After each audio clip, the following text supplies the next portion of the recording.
to Assigned Reading, the podcast where we read feminist essays and talk about them like real humans, not professors. I'm Becky Mollenkamp, and each week, a friend and I will read a powerful piece of feminist writing and talk about it here. There's no grades, there's no pop quizzes, don't worry. The essay is always linked in the show notes if you'd like to read it, but whether you do or not, you're invited to join us and listen in on this conversation. Let's dig in. You have to love at all costs. You have to love before anything else. And then that means ignoring somebody's truth or their lived experience or their race or their sexuality. If it means erasing people, that's not love, though. That's not love. And there is no freedom in that. That's manipulation. I mean, it's like the conversation of the difference between kindness and niceness. I don't think that love is always nice. I think sometimes love can be a little brutal. The voice you just heard was Heather Vickery, who is joining me today to talk about one of my favorite personal heroes, Bell Hooks. And we're talking about love, which is one of the core sort of topics that Bell Hooks talked about. And I'm really excited for this conversation and for you to think about it. And how are you bringing love into your activism, into your business, into your relationships, into your life? But first, let me tell you quickly about Heather. Heather Vickery is a global leader and transformational success coach who helps people leverage their fears into intentional bravery. She's a public speaker and inspires audiences and support others with the tools they need to like and trust themselves in this moment so they can go out and live their purpose. She is also the host of a show called Was It Chance? And Heather is all about loving yourself so that you can love others, so that you can build a big, brave life. She's the perfect person to have a conversation with about this particular piece from Bell Hooks, which is called Love as the Practice of Freedom. And I hope you really enjoy our conversation. So let's do it. Let's get into it. Hi, Heather. Hi, Becky. How are you? Good. We get to talk about some of the best things in the world. Bell Hooks, my hero, my idol, and love, which who doesn't love? So this is exciting. How are you feeling about it? I'm excited. I love the whole concept of this new show, and I'm really delighted that I get to be a guest. And I have read Bell Hooks, but I hadn't read this, and I just really appreciated being able to be exposed to something totally new. And I think you're going to do that for so many people in so many ways, and it's just really cool. I hope so. Thank you. Well, this is Love as the Practice of Freedom by Bell Hooks. I have read All About Love, which is a book she wrote all about love. So this is similar. It's like this very narrow window into some of that where it's about, I mean, it's pretty self-explanatory that love as a practice of freedom, that part of the way that we liberate ourselves and we get free is through love. So I'm curious just to start off like the 1,200-foot view. Did you like it? Did you hate it? What do you think of it? Yeah, no, I did. I liked it a lot. I found it interesting, brought up some interesting things for me because I'm probably of the state that we are in politically, where I think, I don't want to speak for every progressive or every liberal out there, but I feel like we've been trying really hard to like love our way to the top and the evil wins. And I feel like we've all been a little bit liberated lately to go, okay, fine. We are not going to go high. We are going to go low. Fuck you. Like, let's play dirty. And so this called me out on that a little bit.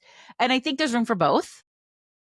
I think you can do both of those things. And I was so excited to talk with you about this. What struck me is the balance between being able to lead with love and not allow yourself to be manipulated or taken advantage of. Well, we are so on the same page because, believe me, I don't think anyone, I mean, I'm sure in whatever this was written in 1980, whatever, right, that it was probably the same. I mean, you're living through Reagan and all of that. So like, I am sure there was, no matter the time you would read this, that you would have this like really deep philosophical question that comes up. But I feel like even more so in a world of Trump is like, how do you fight hate with love? And in a way, it makes sense, right? Like, yeah, of course, love beats out hate. And then the practicality and reality of what we see is like, but does it? And maybe it takes a long time. And do I have time for that? And frankly, also, it's just like, I'm fucking pissed and I'm mad and I want to fight. And it's like, how do you hold yourself in this place of love as a liberatory practice when really shitty, horrible things are happening to humans all around you. And it's like, all you want to do is fight hate with hate sometimes. It's really, really hard. And I It's did feel a really little bit hard. like a calling in to me, this reminder I needed, and the place I've been over the last few months of like, really sinking into some low lows. Yeah, yeah. Well, I think it's an interesting, and she didn't talk about this because nobody talked about this in the 80s. And I think if she were here today, Bell Hooks would talk about, I think we start this, and this will track with, I don't know if anybody who's listening to this knows me, but if you know me, I think it starts with self-love. I actually think like you cannot fight. You cannot be on the forefront of revolution. Love is revolution. Joy is revolution. I know you did another episode on joy, which is really powerful stuff. And if we don't love, I mean, she does talk about it, I guess, a little. If we don't love ourselves, if we don't take care of ourselves, we don't have what it takes to love the community, to care for the community. I saw something earlier today that I think fits. Somebody on Substack was telling this whole story. It was a daughter's having some struggles. They live in Alabama, pregnancy struggles.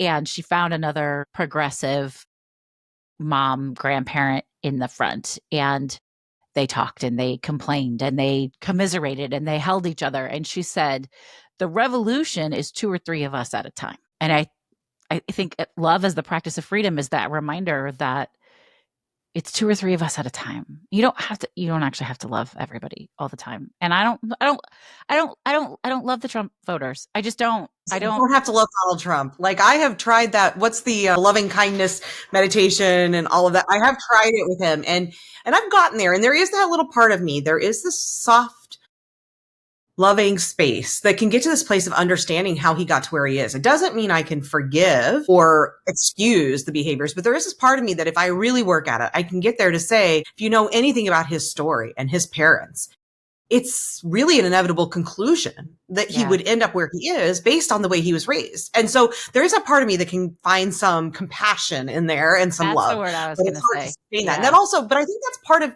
where I come down with this too, is like, I think it's just that. It's like, where's that line between love and loving thy enemy and all of these things, right? I hate to say we have enemies, but the us or them that she talks about, loving them and protecting yourself, right? Yes. Not because I love that she got to the part about, I want to see if I can find it really quick. I don't know if I will, but she's talking about like in the world of, activism and progressivism, anyone who shows up talking about love, here it is often merely seen as sentimental, right? And also naive, she mentioned somewhere. And I feel that because, and I'm sure you do, as somebody who talks about love a lot and self-love and all of that. Mm-hmm.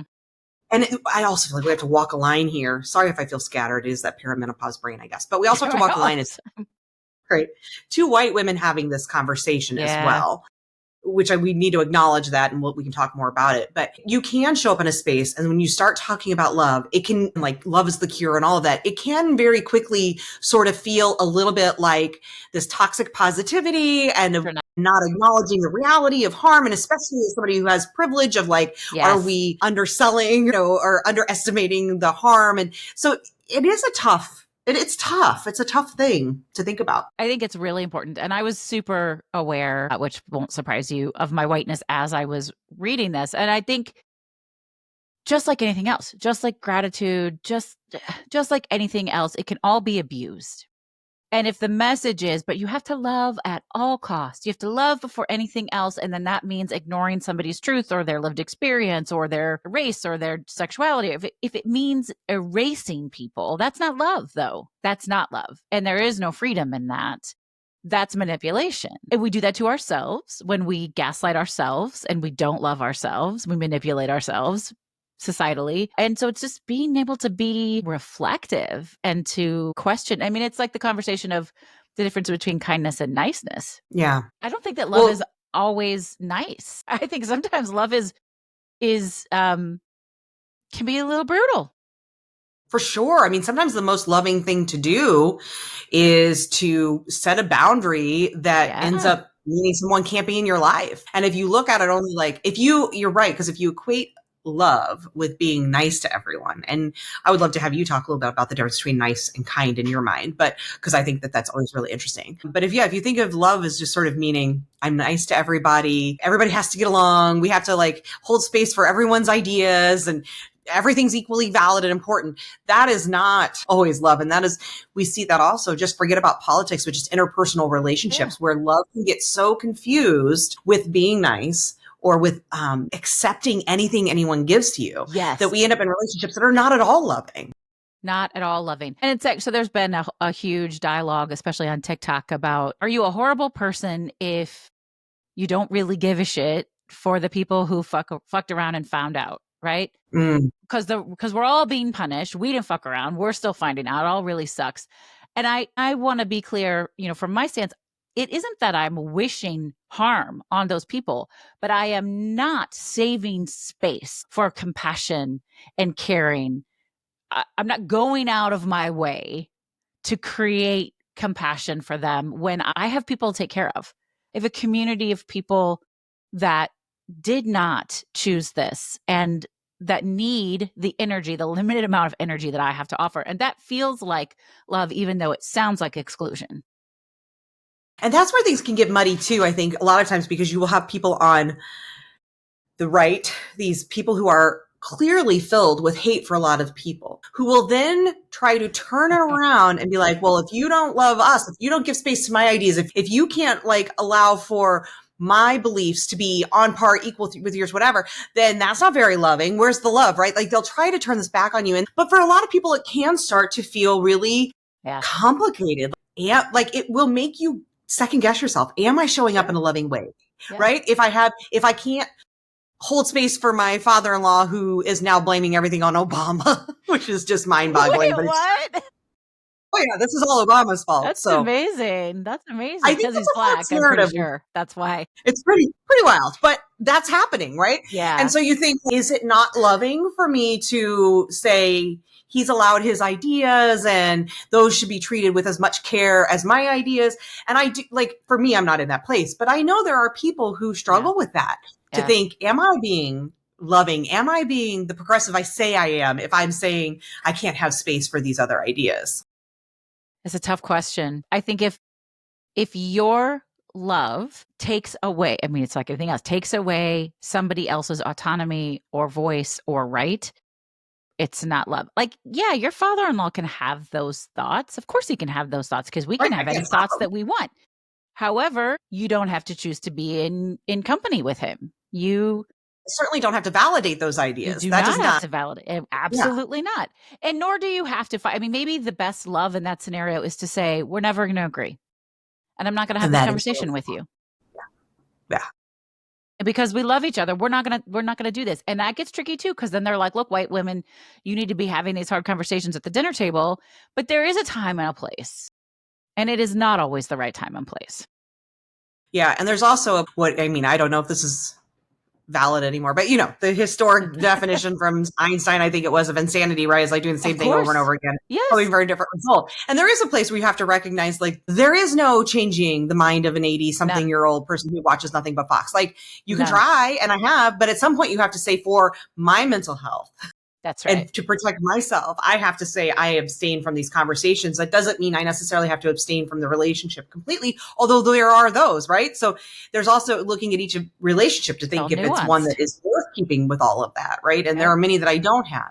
I don't want to get too much more into my. But I think that's love. But I think that's love as a form of freedom. I really do. There's so much freedom and detachment from shit you can't change or control, and I think it does require love to be able to do that.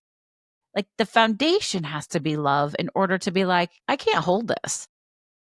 Don't you wish you could like call on a particular advisor at any time in your life and find it? Like, if I wish Bell Hooks were alive and somehow I had a phone line directly to her to ask her, like, or just to hear her speak today. And how do you manage that? Because I find it hard to believe that Belle, as somebody who was so, like, I've seen her speak, you can tell she cares about like this deeply, that love is the foundation for her. And she shows up that way. And I find it hard to believe that she didn't have space in her life with people who maybe didn't agree with her on everything, right? Absolutely. And I don't think I could be wrong, so I hate to put words into someone's mouth, and I should do some more research. But my intuition tells me that she would probably say that we can have love for people who don't share all of our beliefs, But that love doesn't mean, like we're talking about, that we accept what they say, we validate what they say, we agree with what they Sacrifice say. ourselves. Yeah. Right. We do anything to harm ourselves inside of that. Like that foundation of I love myself and I can love you even if we don't agree. Now, I also get though, and this is where things get challenging, because in certain So moments I can tricky. be there, right? I Yeah. can be there.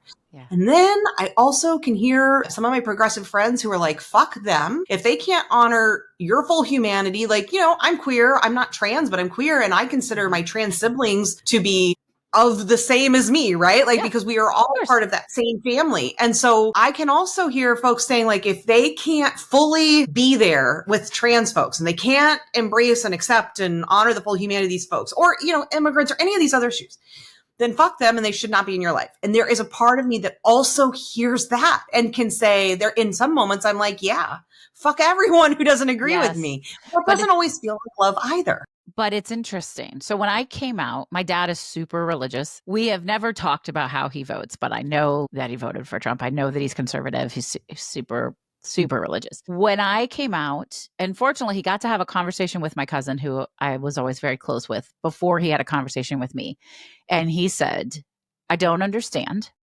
My religion tells me it's wrong, but you are my child and I love you and we'll just figure it out. Right. So I never necessarily changed his ideology. And I'm pretty sure I didn't change his vote, but I think I did change his perspective on what a lesbian might be, or like judging people. And he's always been very kind to my partner, and he comes to our home and he is gracious and he asks thoughtful questions, and like exposure shifts people. On the flip side of the coin, my brother, who is my dad's child, has a trans son. My dad cannot get there. My dad cannot get there. My dad will dead name the child, will do all the things. And so, but my brother's really family oriented. And his solution is, I don't make my children have to spend time with their grandparents, but I spend time. And I love and I hold space, but I'm never going to force my child to have to go into that space where they don't feel respected and safe. Like, I maybe wouldn't make that choice. I might not go, but I'm not mad at him for making that choice. He was like, this is what I got. These are my parents. I'm going to love them. I'm going to do what feels right to me, but I'm definitely not going to put my child in harm's way. Okay. Well, that is one way that I think that you can love. We don't have to agree Yeah. And on it all the time. Right. My goal is to try and educate where I can. Yeah.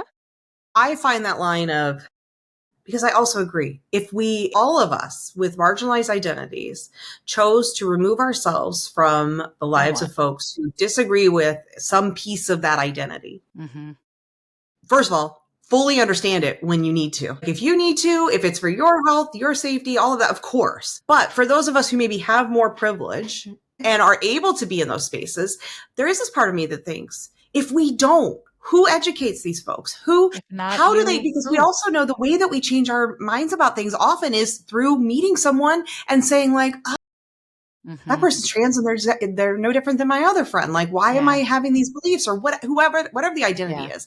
And if we all remove ourselves, then it's almost in a way abdicating it to Fox News and just saying, yep, we'll just let them continue. And I do think it takes love, self-love, to be able to show up in a way that honors yourself, protects yourself inside that scenario, continues to say, I will be with you, but these are, like, I set boundaries. These are things I won't accept, right? And if there's a dead naming that happens for our cousin who has a trans kid, I always correct that. And I always push back on that, even against their own parents who are doing it, because I'm like, you know what? It's not okay. I'm not going to let my child see me not correct somebody who's dead naming something. And but it's hard. That. It is hard. I used that privilege of not being the parent of that child. And I don't see my dad very often. I'm thinking we were there a year ago. My dad asked questions. I mean, my dad, I think he just, he's just old. He wants to understand, but he doesn't understand. And, why won't they, dead name, go hang out? Because they were very close growing up with grandparents. Why won't they go to the movies with me? Why won't they hang out? And I said, well, you'd probably go a really long way if you would use the name that they ask you to use. He said, I just can't do it. And I said, then you're not going to have a relationship with them. And that is your choice. You're choosing that. And my dad just kind of looked down and looked sad. And I'm like, that's the best I can do, right? Is like, you can either respect them or you won't get a relationship with them. It's never going to be anything else. Well, and she talks in this a lot, or a part of it. And again, I should have marked things, but it was a PDF, so I I couldn't do know. it online. I had to open it on my iPad so I could highlight it. That's because there was something in here too about this us versus them sort of thinking, and how getting into that place of like us versus them. And then when the us is basically turning those same behaviors back on them, how is it any different? How is it any better? Like, it happens a lot where progressives, and I say this as somebody who does it, so I get it. I'm as guilty as the next person sometimes online, especially where it becomes really easy, right? When we're in this like faceless space to be like, well, you shouldn't do that. You can't do that. You're not liberal enough. You're not progressive enough. You're not doing it right. You're not performing these ideologies the right, quote unquote, right way. And remembering that, one, that's not loving. And two, it is still rooted in all of the same, like she talks Yeah. about this Yeah. internalized Yeah. white supremacy and all of Yeah. that. And that's exactly what it is. It's like when we meet their hatred with hatred, we're just exhibiting, even if our hatred feels righteous, even if it's for the right ends, we're still participating in the same white supremacist ideologies. I agree. I agree with that. And I highlighted the section on service. So I think, it takes all kinds. My partner who owns a DEI training firm, her approach is what I would call very soft. It's very, let me hold your little old white hand and find a tender way for you to make the changes that I want to see you make in the world. That is not my approach. I don't have any time for that bullshit. I get really annoyed. But you know what? It works for her because some people need that. I'm not the person to be of service to them, though. Yes. I can't help them. So this quote, it says, a love ethic emphasizes the importance of service to others. Within the value system of the United States, any task or job that is related to service is devalued. Service For sure. strengthens our capacity to know compassion and deepen our insights. To serve another, I cannot see them as an object. I must see their subjecthood. And so along these lines is like, we're all going to be in different parts of this journey because we have to be, because we have to be able to connect with other people who are in that part of the journey. We can't all pet people's hands, and we can't all be really pissed that they're not doing enough or they're not doing it right. And that's the infighting in the progressive parties drives me fucking crazy, not because they're perfect and not because we shouldn't hold elected officials to some sort of standard, but we use it to get in the way of making positive change. And too often, I think if those folks who are doing it, and I do it, I've done it. So like, let me speak to myself from my own journey, because I've been as guilty as the next, especially online again, but also in person sometimes with folks where I've pushed back and like trying to, in some ways, hey, I think it's valuable to help to challenge people, to call people Sometimes in. it is. Yeah. Right. But there are times where I know that when I can be really honest with myself, and I think if others could be honest, they would know that some of that is just about me wanting to feel superior. Right? Absolutely. It's about me wanting to feel Absolutely. like I've got it figured out and you don't. I'm better than you. And that thinking is, one, not loving, again, and two, is very Absolutely. much grounded in white supremacist hierarchical thinking. It is not helpful. It is not useful. And yet we do it so often. And so much of that is like, are we doing it to be, as you said, in service of their growth? Or is it just for us to feel better? That's right. And if we can get honest, and it's hard to do that because boy, oh boy, all the defensiveness creeps in and we want to be like, no, I'm just trying to help them. But are you? Are you? You're anonymous. Your quick little reply on Blue Sky, pushing back on them or wherever. Is that really trying to be of service to help them? Or is it just to make you look better online? Absolutely. And I know I've been guilty of it. But and that's Becky, not loving. that's the question that I now ask myself almost, not always, because I am as human as everybody else, but almost every time I respond to something on social media or even talk out loud. If I say this, is it going to make anything better? Yeah. And if the answer is no, then I'm trying really hard not to say it, because then that is me just wanting to have power or wanting to assert myself or wanting to be praised. Like, does this make a difference? A positive difference. And if it doesn't, maybe I don't need to say. I delete so much shit now. The other thing that, I'm learning, and I'll be curious to hear your opinion on where this falls in a statement of love. But if the author is a person of color, particularly probably a Black person, even if what I'm saying is supportive, I sometimes go, my voice is just not necessary. I think it's really hard sometimes to know where that It is. necessary line is. Yeah. I certainly think reposting, retweeting, Mm-hmm. whatever, Mm-hmm. Mm-hmm. sharing, uplifting, amplifying those voices is where our voices Absolutely. need, or our Yes. power is But it needed, doesn't need my right? comment most of the time. To use my platform. But I mean, sometimes I'll repost it with a quote or, saying something positive about it, because I do feel like that helps it get more reach. So again, Yeah, that feels yeah. like I'm using I my love that. platform and my power for positive. But yeah, I think oftentimes our voice isn't needed. The place I would say it's most needed, though, is when someone with a marginalized identity is being attacked or Absolutely. otherwise receiving hate.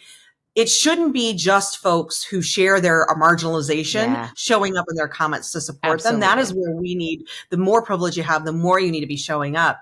Because that, Absolutely. again, there's that where I do think, when I can get my head here, and it's so hard lately, but when I can get my head into that love, I think often we can really analyze most things like, is this the loving thing to do right now? Right? Absolutely. If we ask that, I think it would change so much about how we show up. It's just not always easy to tap into it. It's not, but it does help to think about love as in service. Like, Mhm. am I in service of something better with this? But the crazy Christians think they're, I don't know, like, I guess, Well, that's just it. Our conditioning, especially like I think the more privileged identities you hold, the more you've been conditioned into believing your voice is always helpful. yeah, Everything you're doing is necessary and needed. yeah. I mean, that's where this white saviorism comes in, right? Of Oh, like, yeah. Oh, yeah. of course, what I'm doing here is helpful. You can start to really believe that. And I think part of it then is like putting yourself, empathy, what a skill, putting yourself into the other person's shoes to say, would I receive this as love? And that Absolutely. is not something I always do and is not always easy to do. And Yeah. sometimes it's almost impossible to do because it's hard to find empathy for folks for whom you don't understand their lived experience, right? Yeah. So again, you're putting your own, it's hard to step into their shoes without putting yourself in it. Like, right? Like, well, maybe I would receive that as love, but I don't know their lived experience, so maybe they wouldn't. But I think sometimes if it's in doubt, a great thing to do is ask. And we don't do enough of that, do Absolutely. we? To get curious, No. would this be helpful if I did this? Yeah. Let the person tell us. Well, How often do we do that? not related to love, and I don't mean to turn this randomly around, but that's for me, that's what I've learned through human design. That sounds crazy, but like to be able to ask more questions, and that is the loving thing to do. Like, okay, well, would this be supportive?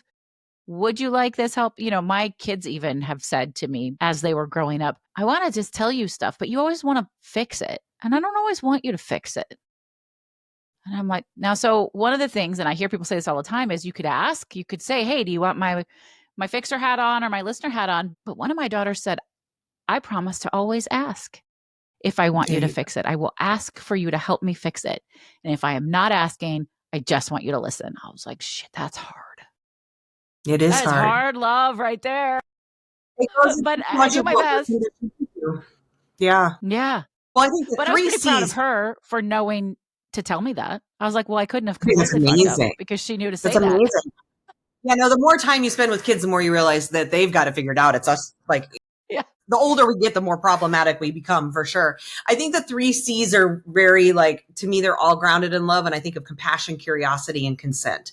And like all three of those things, if we're using those things, then we're far more likely to show up in a loving way, right? So slowing down just to Uh-huh. say, can I have some compassion, some care, some love, some empathy here for this person? Can I get curious to ask them questions instead of me making assumptions about them? And of course, Uh-huh. always with consent, like, can I make sure I keep checking in? Is this what you need? How do I help you? What do you want out of this?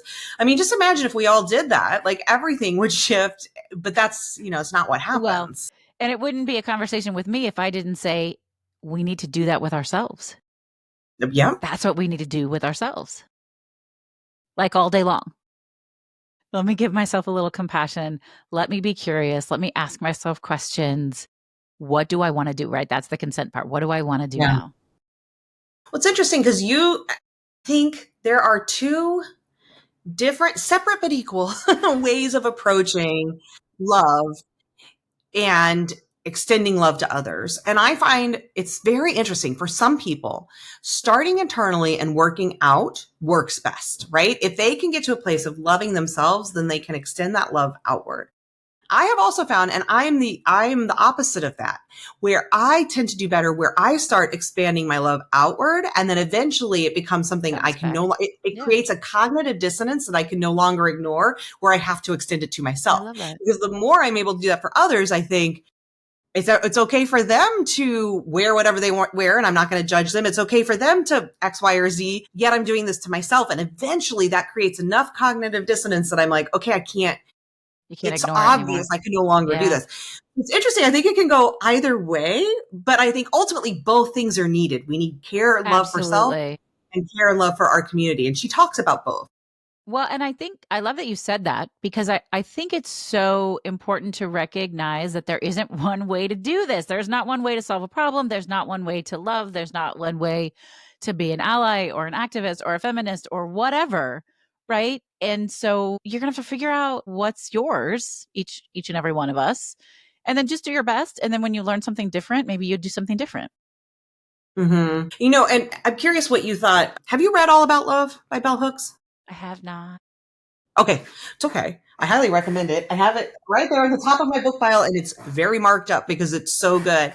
And in that, Okay. it's a lot more about what is love, what does love mean, and one piece where it's similar here, because in this, she briefly talks about what love is and mentions Scott Peck's book, The Road Less Traveled, which Yeah. is very big in the like self-help and psychology spaces. Yeah. My husband, when he was getting his counseling degree, had to read it. Like it is sort of a standard text, and he talks about love in that book and other places where I've heard it. And I think what it really boils down to and what often flips things on its head for people is that love is an action and love is a choice. So love is Yes. not just about Yeah. how you feel. And this is where I think often we get confused in interpersonal relationships, particularly romantic relationships, where we think we're in love because we're feeling all this care, this lust, this like all of these deep, big, wild feelings for someone. And then we wonder why like it didn't sustain itself and it dies out. And I Mhm. think a big part of it is because what we learn, especially from people who've made marriages last for 60, 70 years, what they will tell you often is, I chose to love them. It's hard. Yes. It wasn't always Yes. fun. There were days I Yes. couldn't stand them. And I still chose to stay. I still chose to work on it. I still chose love. And I think that's really interesting.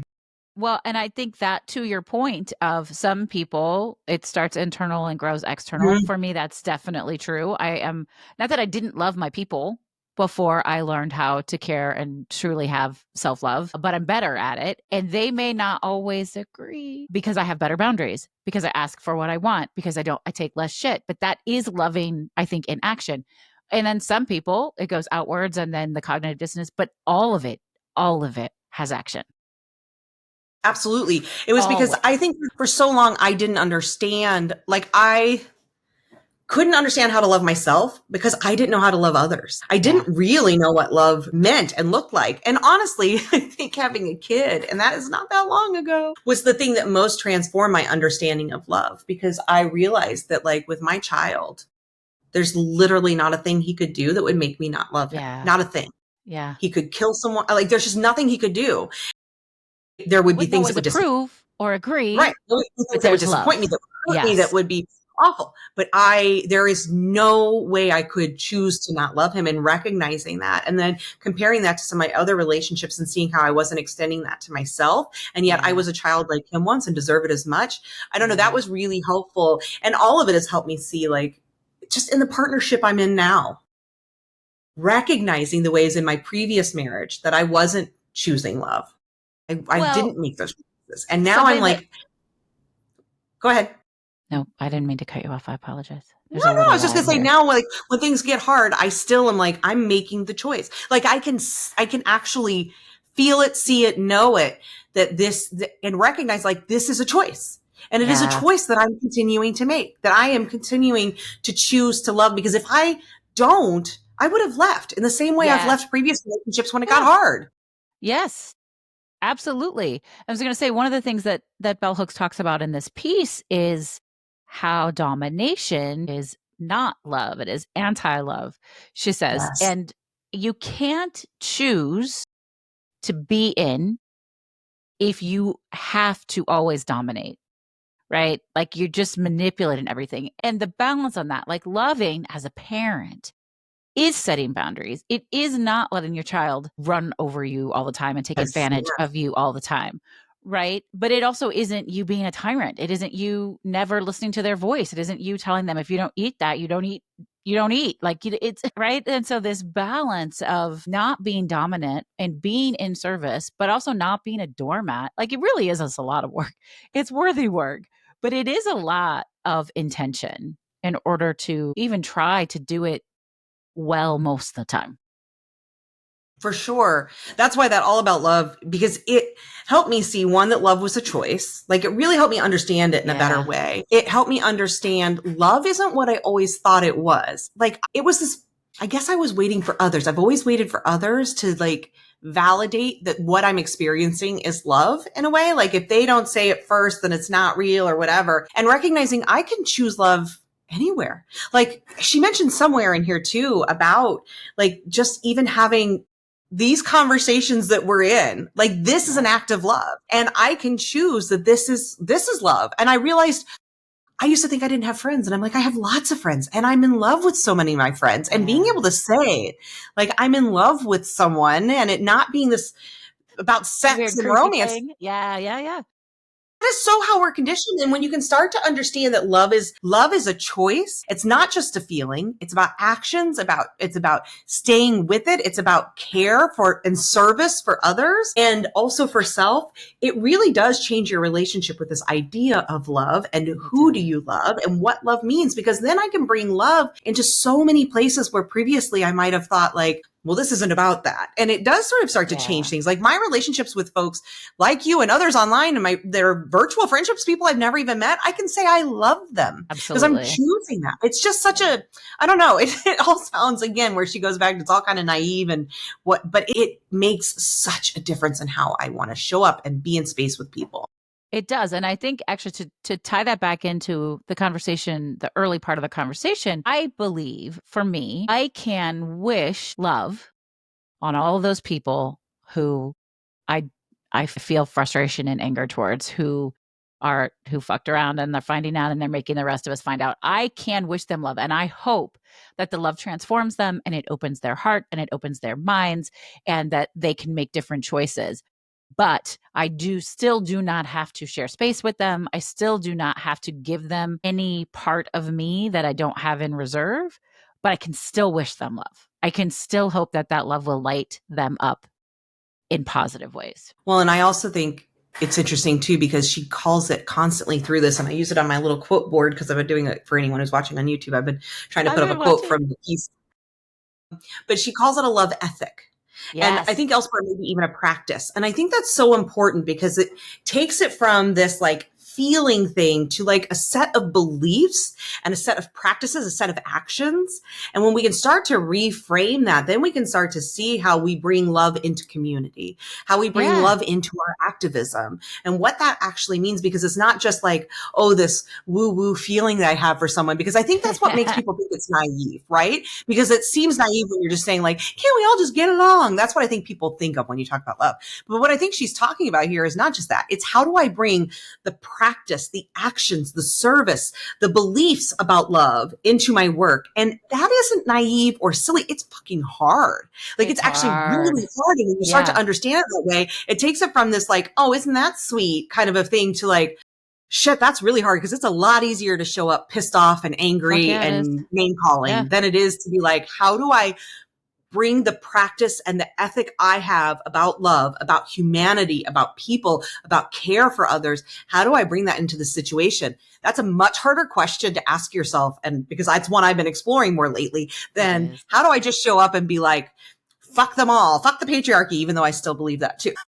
Yeah. Well, she calls it critical consciousness, which is what we were just talking about, right? She says, folks want to know how to begin the practice of loving. For me, this is where education for critical consciousness has to enter. And I think that's the action part, that's the intention part, and being aware of how this might land with somebody else, how this might affect somebody else, and in yourself in general. Yeah. I mean, it's a really great conversation because don't think that well, I don't think many people spend much time recognizing that it has to be a verb. It's an action for it to be real. And that it doesn't always look like nice. It's not just a push. I'm like, give in to my kids. Sometimes I give in to my kids and I know full well I'm not actually doing them any favors. It's not the best love to let them have an entire box of cookies. Sometimes I pick it anyway. Right. My daughter stayed home from school yesterday and she was so full of shit. And I knew she shouldn't have stayed home from school. I was like, you totally snowed me. But I knew it when it was happening. I was like, this is actually not my best way to love you. But okay. Well, sometimes, because in truth, usually nice is easier. It's all, Mhm. I mean, that is what it's about too. It's because we're choosing the lowest friction in the moment action, right? Absolutely.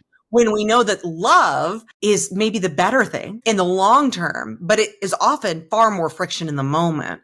And So so much often that's more. what we do. And sometimes as we need to, and we have to give ourselves compassion on that too, to say in this moment, the nice thing was the easy thing. It's the safe thing. It's the thing that protects me. It's the thing that I have capacity for. And we know that love is the thing that actually we want to try to aim Yeah. for. And sometimes we have to like have both. But again, we go back to this because I don't think I never really had you say it. When you think about the difference between nice and kind or nice and love, what do you see as the difference? Yeah, I mean, I think you hit the nail right on the head. Niceness is often just really easy. Niceness is holding the door open for somebody.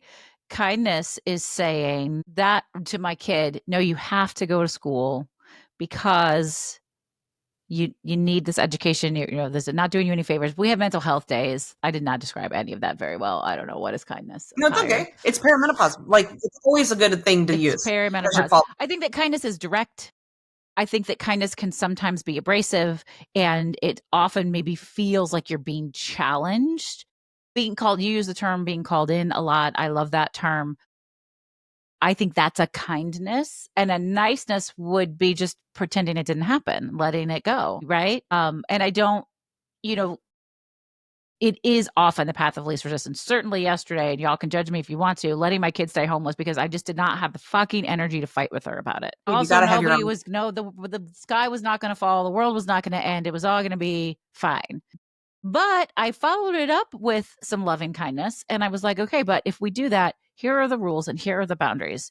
And you need to get your computer and we need to look at your schedule and we need to email your teachers and you need to work on the work you're missing while you're home today. She said, okay, I'll do that. We do the best we can. Well, exactly. And that's why I think it's because this is where the white supremacist stuff comes up of it needing to be everything is a binary, everything's right or wrong, good or bad, right? And maybe we could say that nice is not as good as kind or nice is not as good as loving. Maybe. But does it matter? Because we have to allow for both, right? We need to get rid of that binary thinking. But often what happens is when we start to learn about these things, we start to think about like, oh, well then if Bell Hooks, our Lord and Savior, says we need to be in love in all moments, then I need to do it all the time or I'm getting it wrong. And that's why I'm like, God, I wish I could have a conversation with her because my thought is she would say, no, that's also not loving. To do that to yourself is not love. To judge yourself, to set yourself up to that kind of a standard, that's not loving. The loving thing is to say, how can I do the best I can with the capacity I have, That's the right. ability I have, the energy I have, the knowledge I have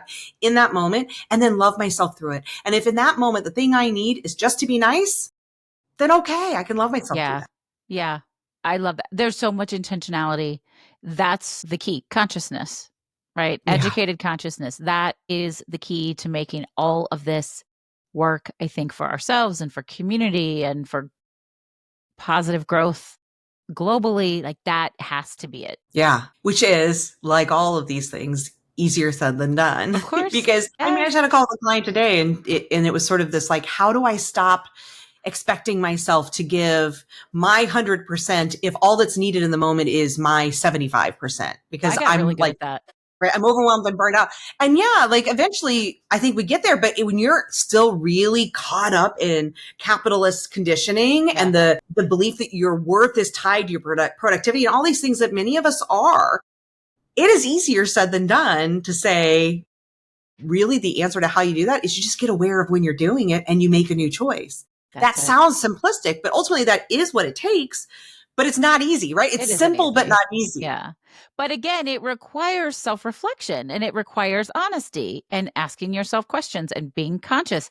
I'll tell people all the time if you check in with yourself and you realize today all I've got is 15% and you give yourself 15%, that is 100%. And Right. with perimenopause and with running a business in this ridiculous economy and with being a projector in human design, I just think I would have broken, and you would never have been able to put me back together if I couldn't say, I do not have 100% to give right now. Maybe of And is anything. that loving? Is that loving I then? think it's No. very loving. I think it was very No, I'm loving. saying if you had broken yourself into pieces, that wouldn't have Right. been, Yeah. yeah. No, it wouldn't have been better for anybody. And would it have really made me more money? Would it have really probably not. I would have done shitty work. I would, it doesn't matter. Um, so yeah, that's a hard one though. Something Yeah. Well, something I just want to make sure, because I know we're coming up towards the end, and we didn't specifically mention this, but I wanted to because I really liked it. Because of course, as I was reading this early on, she's talking about Martin Luther King Jr. and how he represented this love ethic, and so much of his work was grounded in that love ethic. And then along kind of came the Black Power movement and Malcolm X. And she sort of compares these differences. And again, as two white people talking about this, that's challenging. And I don't want to go too far down that, other than to say, I do feel like where she sort of brings it in a place, because again, right, it leads me to this place of like, well, that's great, but look where all that love got MLK, right? Like, I think there is that feeling that kind of came at that time, and I can see where the anger comes out of that, of like, how long can we show up as, nonviolent and non-resistant and showing up with love and being beat down? Like, how long can you do that? And what I do love is she said, on the positive side, the Black Power movement shifted the focus of Black liberation struggle from reform to revolution. And so Belle was very clear that, like, love doesn't mean just saying, I'll take what I can get. It's good enough. Let's accept reform. Like, she was for revolution. Yeah, and she's for revolution. I think it's important to note that, because that again is where that idea of this being like naive and silly and like, that's not going to get us anywhere. It's not like Belle was saying, hey guys, we just have to take what we can get. And that's what love, we show up with love. That's not it. And she talks about how so much of when it's not rooted in love, there's so much self-hatred. And lots of things can be true at once, because I think love is a form of revolution. And she also talks about how a lot of and again, I recognize my white privilege here. So I'm just, from the piece that I read, that there's a lot of, it was steeped in patriarchy, right? There was not a feminist movement. Exactly. It was a Black Power movement, which is wonderful. Like, it served that purpose, but there was also still harm, and how lots of things can be true at once. And you want to recognize those things. Well, and the parallel we can talk about then is exactly the same thing that was happening in the feminist movement, right? Yeah. Where the feminist movement was not about equality and care and love for all. It was, how do I just get mine as white women, right? And then forget all the others, or you wait your turn, which has been very much a theme of any of these things where there's any of those power structures involved. It's like those with the most power get it first, and then eventually we'll get it to you, as if it's ours to give. Right. And that is sort of, because she says, without an ethic of love shaping the direction of our political vision and our radical aspirations, we are often seduced in one way or another into continued allegiance with the systems of domination, imperialism, sexism, racism, classism. And you're right. She brings that up with the Black Panther movement, where it became this sort of this, it's about liberation for Black folks, but it was really about liberation for Black men, right? Because it was this power dynamic at play. The same thing with feminism, where, suffragettes and all of that are coming up, and it's about women, but no, it's really only about white women. And that's because it's not grounded in love. And we see the same thing now with our trans siblings and things that are happening, where it's like, where is the love that we need to bring to this? Because that would change everything. Yeah, but it's interesting, as we are coming to a close. Yes to all of that. I think that all of that is 100% on point. And then I think about how the Black Panthers fed the children in the community.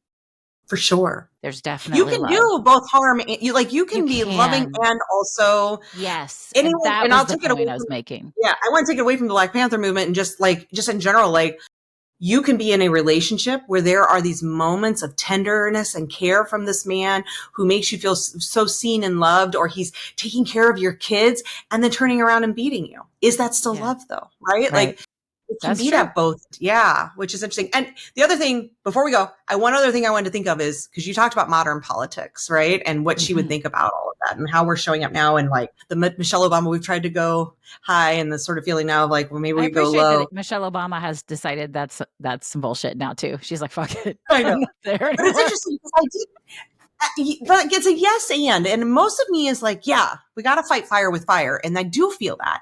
And is it working? Does it work? Or is it only getting us more mired I don't into this know. thing? I don't know the answer to that. But as I was reading this, I was thinking, when was the last time I felt like I felt a love ethic in politics? And honestly, it was Obama in '08. But yeah. I want to clearly say I didn't agree with everything he did as president at all. And I don't think he was a perfect president. I think there were a lot of issues. But the reason he won was not because he went low. He won because he did bring love. It was this like, yes, you can. Yes, we can. Like love Mhm. message. And it worked. It was a different time. I don't know that that message could work again, but that feels Mhm. to me like the last time I've really seen it. I didn't feel that in from Kamala. Didn't feel that from Biden. Like who's bringing that message and is it even possible anymore? You don't Yeah, have I to don't be an know. expert here. You don't have an answer, but I wonder if you were thinking about that too. Well, what we got that I loved so much from Kamala was hope and joy. Mm. And I inherently believe that hope and joy are rooted in love Hmm. because I just don't think we can be hopeful and experience joy without a foundation of love of some kind. But it's a different approach. And I agree with you on Obama. That I don't know. There was some sort of special magic that Barack Obama has, some sort of I Yeah. don't know. People felt seeing No, that my I super do. Republican grandmother voted for him, and you could have knocked me over with the fucking in Right. Indiana. She literally called me and she was like, "Our guy's gonna win." I was like, "What? What is happening right now?" So I don't know what And that then you was. voted for other folks who didn't have, like, somewhere I see it, maybe just sparks of it, is in Pete Buttigieg, who has, I but love Pete. in an upgraded kind of like meeting the moment kind of way where I do feel ultimately he keeps coming back to this sort of place of like even just talking about his family and like look we're Yeah, different but we're just trying to have a family here, we're just trying to have love, and but then he does, there's a little edge to it too, and I just yes. wonder if maybe that's the approach we need. I don't know, I hope we figure it Well, out. that could be a really interesting embodiment of this whole love is not always nice, right? Like because I Mm. do think that his stuff is rooted in love, and I just have a soft spot for Pete. I think he's amazing. I think he's intelligent. All of these things, but he And also his husband. isn't a pushover. He doesn't take Exactly. any bullshit, and he will challenge you, but he does it in a kind way that's rooted in love. And I feel like that's what Obama did back in Yeah, the day. I yeah, felt it was very similar too in his like there yeah. it wasn't that it was like a kumbaya, let's all get along. Like I think his message was still tougher, but it just kept coming back to like the us of it, like the community that, and I don't know, that feels like where it's missing. It's so much the us and the them. And how do we find and tap into the us? And that to me is about love. She talks about community. So anyway, Yeah. thanks for indulging me in that. Of course. Yeah. I like to finish these by asking, do you recommend people read this? Is there anyone particular you think should read it, or is it for anyone? Like, what are your thoughts on who should read this? I think it's very interesting, especially if you have struggled with self-love or how do I show up in this space? I mean, we talked about this before. Like I have a sometimes, not often, but I have a difficulty being very verbose about my work because everything feels so messy right now. And then I remind myself that we really need the work. We need love. We need joy. We need hope. And so if you're sort of struggling with how to merge those with what's happening in the world and taking up space and fighting and being part of the revolution, I think it could be a really great read. And it's not long. It's a short read. No, it was really My short. PDF said it was 35 pages and I was like, okay. And then I ended it and I was like, was the rest of this? I don't know what the rest of it was, but it Yeah, wasn't Bell Hooks the one I article. gave you had a bunch of other stuff. I need to find one that only has this if I can. But otherwise, if you do download it, just know it's just the first like 6 pages, so not 35. Yeah, it is a quick read. I highly recommend it.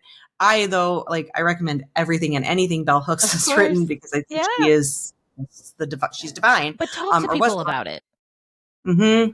That's the thing. Yeah, let Like a read prompt it and then conversation like this. talk to people about it. Yeah. Because I do think it elicits a really fascinating conversation and you'll learn something about yourself or others. Yeah.